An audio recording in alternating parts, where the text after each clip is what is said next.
Welcome to Keep the Faith Ministry News. Big tech companies are aggressively tamping down on COVID-19, quote, misinformation, opinions and ideas contrary to official pronouncements. Dr. Knut M. Witkowski, former head of biostatistics, epidemiology, and research design at Rockefeller University, says YouTube removed a video of him talking about the virus that had racked up more than 1.3 million views.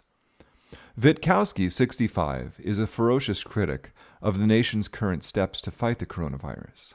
He has derided social distancing, saying it only prolongs the virus' existence, and has attacked the current lockdown as mostly unnecessary. Witkowski, who holds 2 doctorates in computer science and medical biometry, believes the coronavirus should be allowed to create, quote, herd immunity, and that short of a vaccine, the pandemic will only end after it has sufficiently spread through the population. Quote, with all respiratory diseases, the only thing that stops the disease is herd immunity.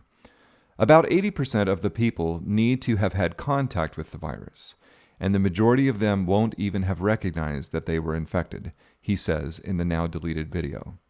Quote, I was just explaining what we had, Witkowski told the Post of the video, saying he had no idea why it was removed. The footage was produced by the British film company Journeyman Pictures. Quote, they don't tell you. They just say it violates our community standards. There's no explanation for what those standards are or what standards it violated. In articles and interviews across the web, he has likened COVID-19 to a, quote, bad flu.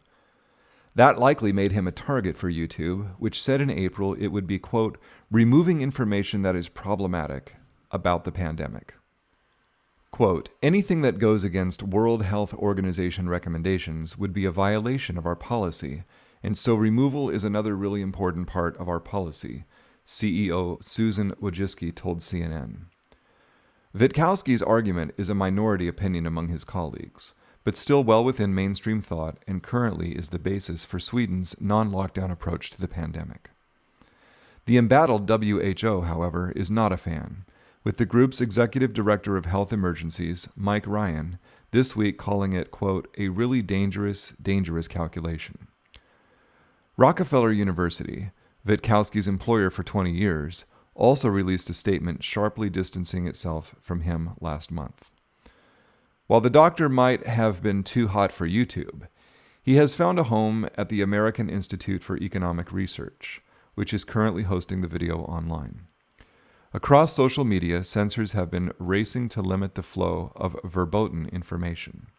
Quote, we have broadened our definition of harm to address content that goes directly against guidance from authoritative sources of global and local public health information, Twitter said in April, shortly after moving 2 tweets by Brazilian President Jair Bolsonaro. That same month, Facebook conceded it had been working with state governments in California, New Jersey, and Nebraska to remove pages for anti-quarantine events. Quote, it's the kind of totalitarian thinking and conduct that has cost millions of lives in recent world history. The fact that it's being done by private companies and not government doesn't change that, Ron Coleman, a prominent First Amendment lawyer, told the Post. Witkowski, however, says history has already vindicated his earlier position that the old and immunocompromised alone should have been strictly isolated, which the Post reported in March.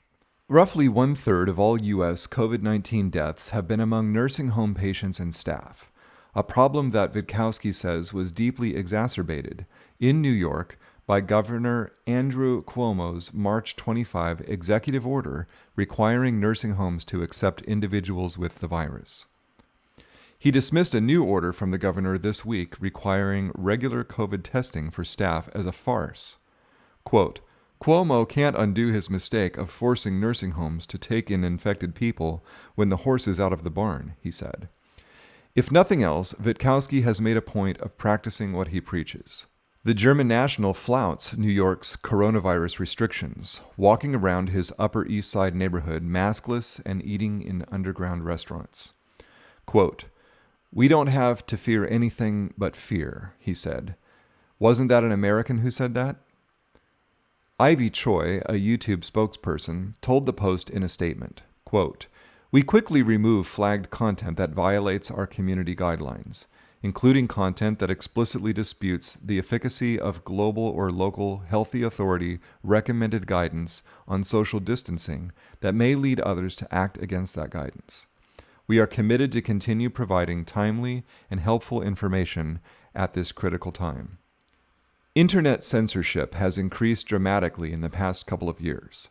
It may not be long before God's truth is also censored and removed from these sites.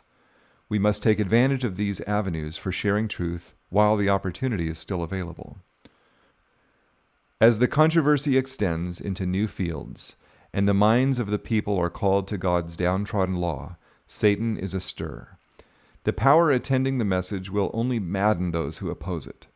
The clergy will put forth almost superhuman efforts to shut away the light, lest it should shine upon their flocks. By every means, at their command, they will endeavor to suppress the discussion of these vital questions. The Church appeals to the strong arm of civil power, and in this work, Papists and Protestants unite. As the movement for Sunday enforcement becomes more bold and decided, the law will be invoked against commandment keepers. They will be threatened with fines and imprisonment, and some will be offered positions of influence, and other rewards and advantages as inducements to renounce their faith. Conscientious obedience to the Word of God will be treated as rebellion. The Great Controversy, page 607 and 608. This is Keep the Faith Ministry. Thank you for watching.